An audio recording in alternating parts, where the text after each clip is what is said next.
എല്ലാവർക്കും വിനീതമായ നമസ്കാരം. ശ്രീഭദ്ര ജ്യോതിഷത്തിലേക്ക് സ്വാഗതം. രാഹു കേതുക്കളുടെ 2025 രാശി മാറ്റം ഓരോ നക്ഷത്രക്കാരെയും എങ്ങനെ ബാധിക്കുന്നു എന്നുള്ള കാര്യമാണ് നമ്മൾ ചർച്ച ചെയ്യുന്നത്. അപ്പോൾ ഇന്നത്തെ വീഡിയോയിൽ മൂലം, പൂരാടം, ഉത്രാടത്തിൻ്റെ ആദ്യ പാദം എന്നിവ ഉൾക്കൊള്ളുന്ന ധനുക്കൂറുകാർക്ക് ഈ മാറ്റം, ഈ രാഹു കേതുക്കളുടെ മാറ്റം എങ്ങനെയാണ് എന്നുള്ളതാണ് നമ്മൾ നോക്കുന്നത്. അതോടൊപ്പം തന്നെ ഈ വർഷം പ്രധാനപ്പെട്ട 2 ഗ്രഹമാറ്റങ്ങൾ ഇതിനു മുമ്പ് നടന്നിട്ടുണ്ട്. ഒന്ന് മാർച്ച് 29 ശനി കുംഭം രാശിയിൽ നിന്ന് മീനൻ രാശിയിലേക്ക് ട്രാൻസിറ്റ് ചെയ്തപ്പോഴുണ്ടായ മാറ്റമാണ്. അപ്പോൾ ആ സമയത്ത് ശനി മാറിയപ്പോൾ കുറേ ആളുകൾക്ക് ശനിദോഷം മാറി, കുറേ രാശിയിൽപ്പെട്ടവർക്ക് ശനിദോഷം, കണ്ടകശനി, ഏഴരശനി, അഷ്ടമശനിയൊക്കെ ആരംഭിച്ചു.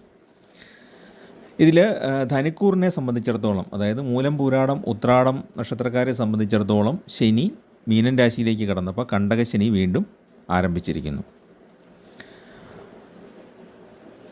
പിന്നെ വ്യാഴമാണെങ്കിൽ 7-ലാണ് ഇപ്പോൾ സഞ്ചരിക്കുന്നത്.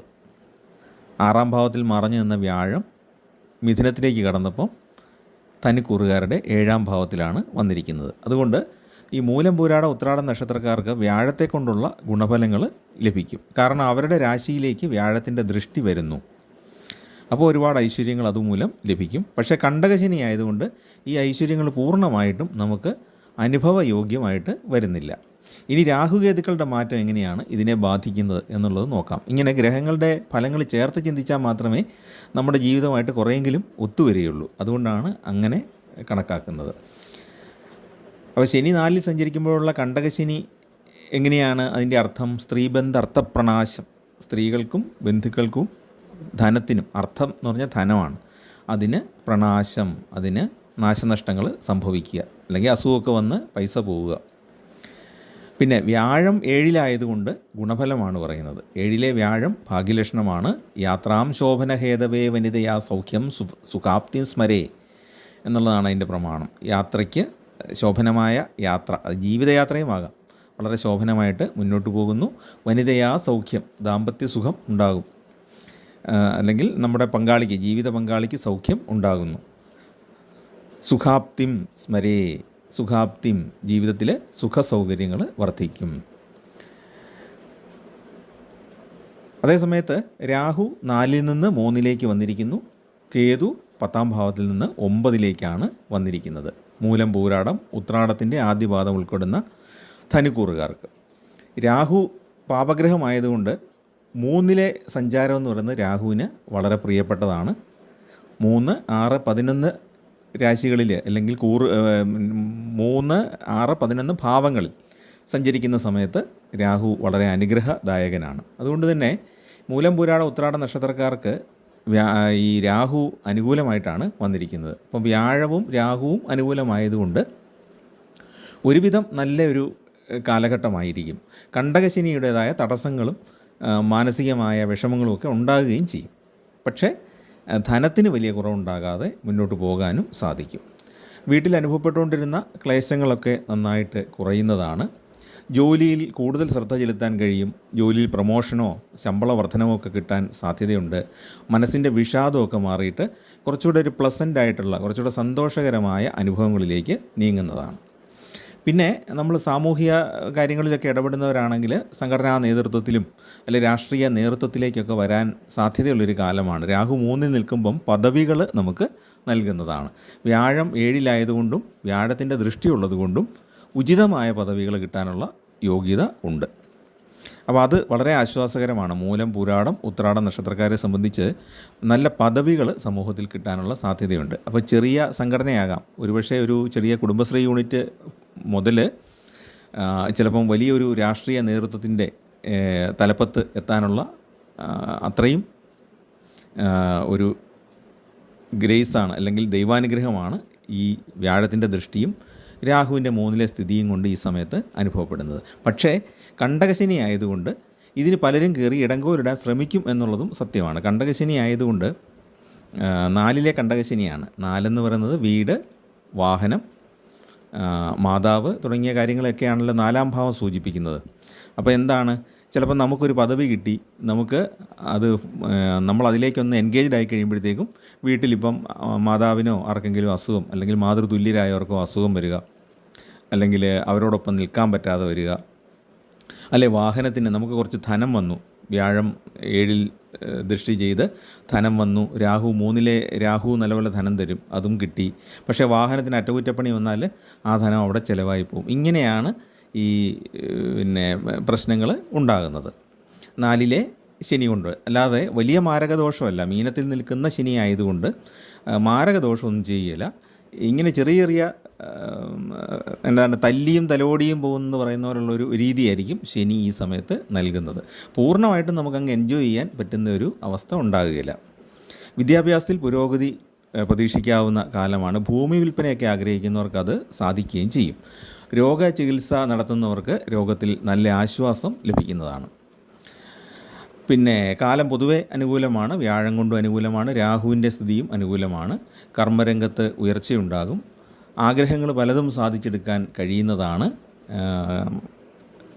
കുറച്ച് അഗ്രസീവായിട്ട് അല്പം ബലം പിടിച്ച് തന്നെ നമുക്ക് നമ്മുടെ കീഴുദ്യോഗസ്ഥരെയോ അല്ലെങ്കിൽ നമ്മുടെ അധീനതയിലുള്ള ആളുകളെയോ അല്ലെങ്കിൽ അതിൻ്റെ സ്വത്തിനെയൊക്കെ നമുക്ക് നല്ല രീതിയിൽ തന്നെ കൈകാര്യം ചെയ്യാനായിട്ട് സാധിക്കും. അപ്പം നമ്മുടെ കീഴിൽ ജോലി ചെയ്യുന്നവരെ കൊണ്ട് നന്നായിട്ട് കൃത്യമായിട്ടൊക്കെ ജോലി ചെയ്യിക്കാനൊക്കെ സാധിക്കും. നമ്മളുടെ ആജ്ഞകൾക്ക് അർത്ഥമുണ്ടാകും. എന്ന് പറഞ്ഞാൽ നമ്മളെന്തെങ്കിലും ഒരാളോട് പറഞ്ഞാൽ അയാളത് ചെയ്യാൻ തയ്യാറാകും. എങ്കിലും പല കാര്യങ്ങൾക്കും ചെറിയ ചെറിയ തടസ്സങ്ങൾ അനുഭവപ്പെട്ടുകൊണ്ടുമിരിക്കും. തടസ്സങ്ങൾ മറികടന്ന് പോകാനുള്ള യോഗവും ഉണ്ട്. ഞാൻ പറഞ്ഞില്ലേ, മീനത്തിൽ ശനി സഞ്ചരിക്കുന്നത് കൊണ്ട് തടസ്സം പൂർണ്ണമായിട്ട് അങ്ങ് ഒരു മതിൽ കെട്ടിയ പോലുള്ള തടസ്സമൊന്നും വരികയില്ല. നമ്മൾ നിരാശരാകാതിരുന്നാൽ മതി. ഈ 3-ലെ രാഹു അല്പം ഉത്സാഹം നൽകുന്ന ഒരു ഗ്രഹസ്ഥിതിയാണ്. ചൊവ്വ പോലെ തന്നെ നമ്മളെ ഉത്സാഹിപ്പിക്കും ചില സമയത്ത് രാഹു. അപ്പോൾ ആ ഒരു ചോരത്തിളപ്പ് നമുക്കുണ്ടാകും. അപ്പോൾ ഈ ശനിയുടേതായ ഈ തടസ്സങ്ങൾ ഹർഡിൽസ് ചാടുന്ന പോലെയാണ്. ഒന്ന് ചാടുന്നു, കുറച്ച് ദൂരം ഓടും, പിന്നെ ഒരു തടസ്സം വരുന്നു, അത് മുകളിൽ കൂടെ ചാടുന്നു. ആ ഒരവസ്ഥയിലായിരിക്കും ഇത്തവണ ജീവിതം മുന്നോട്ട് പോകുന്നത്. വീട്ടിൽ സമാധാനവും സന്തോഷമൊക്കെ ഉണ്ടാകും, പൊതുവെ ഐശ്വര്യം ഉണ്ടാകുന്ന അവസ്ഥയാണ്. സുഹൃത്തുക്കൾ നല്ലപോലെ സഹായിക്കും. പിന്നെ സാഹചര്യങ്ങൾ പലതും നമുക്ക് അനുകൂലമായിട്ട് തന്നെ വരും. ദൈവാധീനം ഉണ്ടാകും. വിദ്യാർത്ഥികൾക്ക് മെച്ചപ്പെട്ട പരീക്ഷാ വിജയം നേടാനുള്ള യോഗ്യതയുണ്ട്. അതുപോലെ തന്നെ ആഗ്രഹിച്ച വിഷയങ്ങൾക്ക് തന്നെ പ്രവേശനം കിട്ടാനുള്ള സാധ്യതയുണ്ട്. എൻട്രൻസ് പരീക്ഷയൊക്കെ എഴുതിയവർക്ക് അത് കിട്ടാനുള്ള സാധ്യത ഉണ്ട്. രാഹുവും സർജറിയും ഒക്കെ ആയിട്ടൊരു ബന്ധമുണ്ട്, അറിയാമല്ലോ. അപ്പോൾ ആ ഒരു രീതി നോക്കുമ്പോഴും രാഹു അനുകൂലമായിട്ടാണ് വരുന്നത്. അപ്പോൾ അങ്ങനെയുള്ള മത്സര പരീക്ഷകളിലൊക്കെ വിജയം നേടാൻ സാധ്യതയുള്ള കാലമാണ്. പിന്നെ കേതുവിൻ്റെ സ്ഥിതി നമ്മൾ നോക്കുമ്പം കേതു 10-ൽ നിന്ന് 9-ലേക്കാണ് ഇപ്പം മാറിയിട്ടുള്ളത്.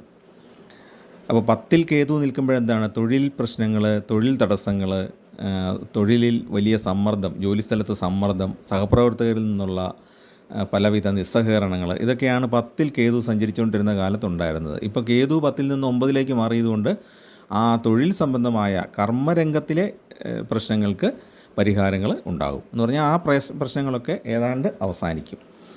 അതെങ്ങനെയാണ്, നമ്മുടെ ശത്രുക്കളായിട്ട് നിന്ന സഹപ്രവർത്തകർ സ്ഥലം മാറിപ്പോവുകയോ അല്ലെങ്കിൽ നമുക്ക് ഇഷ്ടപ്പെട്ട ഒരു ഓഫീസിലേക്ക് സ്ഥലം മാറ്റം കിട്ടുകയൊക്കെ ചെയ്ത്, അല്ലെങ്കിൽ നമുക്ക് ഇതിൽ നിന്നൊക്കെ വിട്ടു നിൽക്കാൻ പാകത്തിന് നമ്മുടെ നാട്ടിലേക്ക് തന്നെ ഒരു ട്രാൻസ്ഫർ കിട്ടുക, ആ രീതിയിലൊക്കെ ഈ പ്രശ്നങ്ങൾ പരിഹരിക്കപ്പെട്ടു പോകും. അല്ലെങ്കിൽ ചിലപ്പോൾ ഒരു മേലധികാരിയുമായിട്ടാണ് സമ്മർദ്ദമെങ്കിൽ അയാളങ്ങ് മാറിപ്പോയാലും ആ ഓഫീസിലെ പ്രശ്നം പരിഹരിക്കപ്പെടും. പിന്നെ പുതിയ സംരംഭങ്ങൾ തുടങ്ങാനും മുന്നോട്ട് കൊണ്ടുപോകാനും പറ്റുന്നതാണ്. പക്ഷേ 9-ലെ കേതുവിനൊരു കുഴപ്പമുണ്ട്. ഈ 9 എന്ന് പറയുന്നത് ദാനോപാസന സൗശീല്യ ഗുരവോ നവമാധമി എന്ന് പറയുമ്പം 9-ാം ഭാവം എന്ന് പറയുന്നത് ഉപാസന, ഗുരു, പിതാവ്, ഭാഗ്യം, ഇതിനെയെല്ലാം പ്രതിനിധീകരിക്കുന്ന ഭാവമാണ്. അപ്പോൾ അതുകൊണ്ട് തന്നെ കേതു, പാപഗ്രഹമായ കേതു 9 വരുമ്പോൾ നമ്മുടെ പ്രാർത്ഥനകൾ പലപ്പോഴും മുടങ്ങിപ്പോകും. കൃത്യമായിട്ട് നമ്മൾ എന്നും സ്തോത്രം ജപിക്കണം, അല്ലെങ്കിൽ ഒരു സഹസ്രനാമം ജപിക്കണം എന്നൊക്കെ വിചാരിച്ചാൽ ആ സമയത്തായിരിക്കും ചിലപ്പം വേറൊരാൾ കയറി വരുന്നത്. എന്തെങ്കിലും ഒരു കാര്യം വന്ന് അത് മുടങ്ങിപ്പോകും. അപ്പോൾ ഉപാസനകൾക്ക് ഭംഗം വരാനുള്ള സാധ്യതയുണ്ട്. പിന്നെ പിതാവിൻ്റെ ആരോഗ്യകാര്യത്തിൽ ശ്രദ്ധിക്കേണ്ട കാലമാണ്. 9-ാം ഭാവം പിതാവിനെ സൂചിപ്പിക്കുന്നു, ഗുരുജനങ്ങളെയും സൂചിപ്പിക്കുന്നുണ്ട്. അതുകൊണ്ട് അവരുടെയൊക്കെ ആരോഗ്യകാര്യങ്ങളിൽ ശ്രദ്ധിക്കുക. ഭാഗ്യ സംബന്ധമായിട്ട് ഭാഗ്യം നമ്മുടെ കയ്യിൽ വന്നിട്ട് അത് മാറിപ്പോകുന്ന, അല്ലെങ്കിൽ അല്പം കൂടെ ഡിലേ വരും, ഒരു കാലതാമസം വരുന്ന ഒരവസ്ഥ നമുക്ക് ഉണ്ടാകാം. നമുക്ക് കുറച്ച് പണം കിട്ടും എന്ന് നമ്മൾ പ്രതീക്ഷിച്ചിരിക്കുമ്പോൾ അത് കിട്ടും നമുക്കറിയാം, പക്ഷേ ഒരു കാലതാമസം. അപ്പോൾ അങ്ങനെയുള്ള ചില പ്രശ്നങ്ങൾ ഉണ്ടാകാം. പിന്നെ ശ്രദ്ധിക്കേണ്ടത് ഉദര സംബന്ധമായ ചില അസുഖങ്ങൾ ഉണ്ടാകും. അത് അവഗണിച്ച് കളയരുത്. അത് നല്ലൊരു ഡോക്ടറെ കണ്ട് തന്നെ അതിൻ്റെ പരിശോധനകൾ ചെയ്യേണ്ടതാണ്. അതിനകത്ത് പണച്ചെലവ് നോക്കരുത്. നല്ലൊരു ഹോസ്പിറ്റലിൽ പോയി, സൗകര്യങ്ങളുള്ളൊരു ഹോസ്പിറ്റലിൽ പോയി ചികിത്സിക്കുക. കാരണം കേതു ഇങ്ങനെ നിൽക്കുമ്പം നമുക്ക് വയറിന് അസുഖം വന്നു കഴിഞ്ഞാൽ അതൊന്ന് നോക്കേണ്ടതാണ്. കുഴപ്പമൊന്നും ഇല്ലയെന്നങ്ങ് ഉറപ്പ് വരുത്തുക. ജീവിതശൈലി രോഗങ്ങളുടെ തുടക്കമാകാം അത്. ശാരീരിക ആരോഗ്യവും മാനസിക ആരോഗ്യവും ഒരുപോലെ ശ്രദ്ധിക്കേണ്ട കാലമാണ്. അപ്പം നല്ലൊരു ആത്മീയത കലർന്ന ജീവിത രീതി അനുവർത്തിക്കുന്നത് ഈ സമയത്ത് നല്ലതായിരിക്കും. അപ്പോൾ ഈ രാഹുകേതുക്കൾ മോശം എന്ന് പറഞ്ഞുകൂടാ. രാഹു വളരെ അനുകൂലമാണ്. ഒരുപക്ഷെ ലോട്ടറി പോലുള്ള ഭാഗ്യങ്ങളും കിട്ടാം, പൂർണ്ണമായിട്ടല്ലെങ്കിലും. ഈ ശനി ഇങ്ങനെ കണ്ടകശനിയായിട്ട് നിൽക്കുന്നതുകൊണ്ട് ലോട്ടറിയുടെ ഫസ്റ്റ് പ്രൈസ് ഒന്നും അടിക്കുമെന്ന് പ്രതീക്ഷിക്കേണ്ട. എങ്കിലും ചെറിയ സമ്മാനങ്ങളൊക്കെ കിട്ടാൻ യോഗ്യതയും ഉണ്ട് ഈ സമയത്ത്, വ്യാഴത്തിൻ്റെ ദൃഷ്ടി കൂടെ ഉള്ളതുകൊണ്ട്. അപ്പം ചെറിയ തുക കൊണ്ടൊക്കെ ഒന്ന് വേണമെങ്കിൽ ശ്രമിക്കാം, അതിന് കുഴപ്പമില്ല. അപ്പം നമുക്കിനി വഴിപാടുകളെപ്പറ്റി നോക്കുമ്പം നവഗ്രഹ ക്ഷേത്രത്തിലെ രാഹുകേതുക്കൾക്ക് അർച്ചന നടത്തിയിട്ട് ദീപവും തെളിയിച്ച് പ്രാർത്ഥിക്കണം. നവഗ്രഹങ്ങളെ 9 തവണ പ്രദക്ഷിണം ചെയ്ത് തൊഴണം. രാഹുസ്തോത്രവും കേതുസ്തോത്രവും നിത്യവും ജപിക്കണം. അപ്പോൾ ഈ നവഗ്രഹങ്ങളെ തൊഴുമ്പോൾ നവഗ്രഹങ്ങളെ മുഴുവൻ ഉൾപ്പെടുത്തിയുള്ള പല സ്തോത്രങ്ങൾ നമുക്ക് ലഭ്യമാണ്. അതിൻ്റെ ചെറിയ ചെറിയ ബുക്കുകളൊക്കെ നമുക്ക് ഈ ക്ഷേത്രത്തോട് ചേർന്നുള്ള ഷോപ്പുകളിലൊക്കെ വാങ്ങിക്കാൻ കിട്ടും. അതല്ലെങ്കിൽ നമുക്ക് ഗൂഗിൾ ചെയ്താൽ നവഗ്രഹങ്ങളെ എല്ലാവരെയും കൂടെ ചേർത്തുള്ള സ്തോത്രങ്ങൾ കിട്ടും. അത് നമുക്ക് ജപിച്ചുകൊണ്ട് പ്രദക്ഷിണം ചെയ്യാം, 9 പ്രദക്ഷിണം ചെയ്യാം. പിന്നെ വീട്ടിലിരുന്ന് തന്നെ രാഹുസ്തോത്രവും കേതുസ്തോത്രവും നിത്യവും ജപിക്കുന്ന ഒരു ശീലമാക്കണം. പിന്നെ കേതു ദോഷം, 9ലെ കേതുവിൻ്റെ ദോഷം മാറാൻ വേണ്ടിയിട്ട് ഗണപതിയെ മാസത്തിൽ ഒരു തവണയെങ്കിലും ഒരു ദർശനം നടത്തുന്നത് നല്ലതാണ്. എന്തെങ്കിലും ഒരു വഴിപാട്, ഒരു നെയ്വിളക്കോ അപ്പമോ അടയോ എന്തെങ്കിലും ഒരു നേദ്യം സമർപ്പിക്കുക. അതുപോലെ തന്നെ പിറന്നാളിനൊരു ഗണപതി ഹോമം കൊടുക്കാനായിട്ട് മറക്കരുത്. ഓരോന്നിനും ഓരോ ഫലമുണ്ട്. ഒരുപാട് വിശദമായിട്ട് പോകുന്നില്ല, എങ്കിലും ഗണപതിക്ക് ഒരു വഴിപാട് മാസത്തിൽ ഒരു തവണ. ഇനി നിങ്ങൾക്കതൊന്നും പറ്റിയില്ലെങ്കിൽ അവിടെ ദർശനം നടത്തിയിട്ട് ഒരു നാണയം കാണിക്ക വഞ്ചിയിലിട്ടാലും മതി. അത്രയെങ്കിലും ചെയ്താൽ നിങ്ങൾക്ക് ആ കേതുവിൻ്റെ ദോഷം അങ്ങ് മാറിക്കിട്ടും. പിന്നെ മഹാദേവനെ പ്രാർത്ഥിക്കുന്നത് ഏറ്റവും ഉത്തമമാണ്. ഓം നമഃ ശിവായ ജപിക്കുന്നത് ഏറ്റവും നല്ലതാണ്.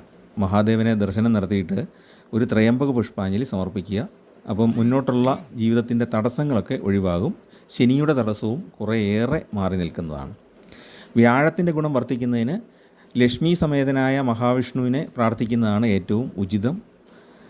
കാരണം 7ാം ഭാവമാണ്, ദാമ്പത്യത്തിൻ്റെ ഭാവമാണ്. കുടുംബത്തിൽ സമാധാനം, സന്തോഷം, ഭാര്യാഭർത്താക്കന്മാർ തമ്മിലുള്ള യോജിപ്പ്, ധനപരമായ അഭിവൃദ്ധി, ഇതെല്ലാം കൂടെ വരണമല്ലോ. അതുകൊണ്ട് ലക്ഷ്മി സമേതനായ മഹാവിഷ്ണുവിൻ്റെ പ്രതിഷ്ഠയുണ്ടെങ്കിൽ അവിടെ ദർശനം നടത്തുക. ഇല്ലെങ്കിൽ വിഷ്ണുവിൻ്റെ ക്ഷേത്രത്തിലോ ഇല്ലെങ്കിൽ ഈ മഹാവിഷ്ണുവിൻ്റെ അവതാരമൂർത്തി ക്ഷേത്രങ്ങൾ അടുത്തുണ്ടെങ്കിൽ ശ്രീകൃഷ്ണൻ്റെയോ നരസിംഹമൂർത്തിയുടെയോ ഒക്കെ ക്ഷേത്രങ്ങളുണ്ടെങ്കിൽ അവിടെയും ദർശനം നടത്താം. ഏറ്റവും നല്ലത് മഹാവിഷ്ണുവും ലക്ഷ്മിയുമുള്ള ക്ഷേത്രങ്ങളിൽ ദർശനം നടത്തുന്നതാണ്. അപ്പം അത് ചെയ്യുക. അപ്പം വ്യാഴത്തിൻ്റെ ആ പൂർണ്ണഫലം, വ്യാഴദൃഷ്ടിയുടെ പൂർണ്ണഫലം നമ്മളിലേക്ക് എത്തിച്ചേരും. ഒരുപക്ഷെ ഭാഗ്യാനുഭവങ്ങൾക്കത് കൂടുതൽ എഫക്റ്റീവായിരിക്കും. പിന്നെ കണ്ടകശനി ദോഷം മാറാൻ വേണ്ടിയിട്ട് ശാസ്താവിനാണ് വഴിപാട് നടത്തേണ്ടത്. മാസത്തിലെ പക്കപ്പിറന്നാൾ ദിവസം ശാസ്താവിന് നീരാഞ്ജനം സമർപ്പിക്കുന്നത് ഏറ്റവും നല്ലതാണ്. നീരാഞ്ജനം നടത്താൻ കൂടുതൽ ചിലവാണ് നിങ്ങളുടെ ക്ഷേത്രത്തിലെങ്കിൽ നെയ്വിളക്ക് തെളിച്ചാലും മതിയാകുന്നതാണ്. പിന്നെ പക്കപ്പിറന്നാളിന് ഒരു ഹാരം കൂടെ സമർപ്പിക്കുക. ശംഖുപുഷ്പം കൊണ്ടൊക്കെയുള്ളൊരു മാലയോ മറ്റോ സമർപ്പിച്ചിട്ട് നന്നായിട്ടൊന്ന് പ്രാർത്ഥിക്കുക. അപ്പോൾ ശനി കൊണ്ടുള്ള തടസ്സങ്ങൾ നന്നായിട്ട് മാറും. അപ്പോൾ ശാസ്താവിനുള്ള നീരാഞ്ജനം മുടക്കരുത്, കണ്ടകശനിയാണ്. ശാസ്താവിനുള്ള വഴിപാട് ഏതെങ്കിലും, നമ്മളാൽ കഴിയുന്ന ഏതെങ്കിലും ഒരു വഴിപാട് നമുക്ക് അവിടെ സമർപ്പിക്കണം. അതുപോലെ തന്നെ ഈ നവഗ്രഹ ക്ഷേത്രത്തിലുള്ള ദർശനവും വിഷ്ണു ക്ഷേത്രത്തിലുള്ള ദർശനവും മാസത്തിലൊരു തവണ പതിവാക്കുക. അപ്പോൾ അതുകൊണ്ട് ഉള്ള മാറ്റങ്ങൾ നിങ്ങൾക്ക് ജീവിതത്തിൽ കണ്ടറിയാവുന്നതാണ്. ഞാൻ ഒരുപാട് വിശദീകരിച്ച് കഥാപ്രസംഗം പോലെ മുന്നോട്ട് കൊണ്ടുപോകുന്നില്ല. നിങ്ങൾ നേരിട്ട് തന്നെ അനുഭവിച്ച് മനസ്സിലാക്കുക. അപ്പോൾ എല്ലാവർക്കും എല്ലാവിധ ഐശ്വര്യങ്ങളും ഉണ്ടാകട്ടെ എന്ന് പ്രാർത്ഥിക്കുന്നു. വ്യാഴത്തിൻ്റെ ആ ഗുണം എല്ലാവർക്കും ലഭിക്കട്ടെ. കണ്ടകശനിയുടെ ദോഷങ്ങളൊക്കെ മാറി നിൽക്കട്ടെ. മൂലം, പൂരാടം, ഉത്രാടം നക്ഷത്രക്കാർക്ക് ഈശ്വരാനുഗ്രഹം നന്നായിട്ടുണ്ടാകട്ടെ എന്ന് പ്രാർത്ഥിക്കുന്നു. ചാനൽ ഇഷ്ടപ്പെട്ടെങ്കിൽ ദയവായിട്ടും സബ്സ്ക്രൈബ് ചെയ്യുകയും നിങ്ങളുടെ കൂട്ടുകാർക്കും പരിചയക്കാർക്കും ഒക്കെ ഒന്ന് ഷെയർ ചെയ്ത് കൊടുക്കുകയും ചെയ്യുക. എല്ലാവർക്കും നന്മയുണ്ടാകട്ടെ എന്ന് ഒരിക്കൽ കൂടെ പ്രാർത്ഥിക്കുന്നു. നമസ്കാരം.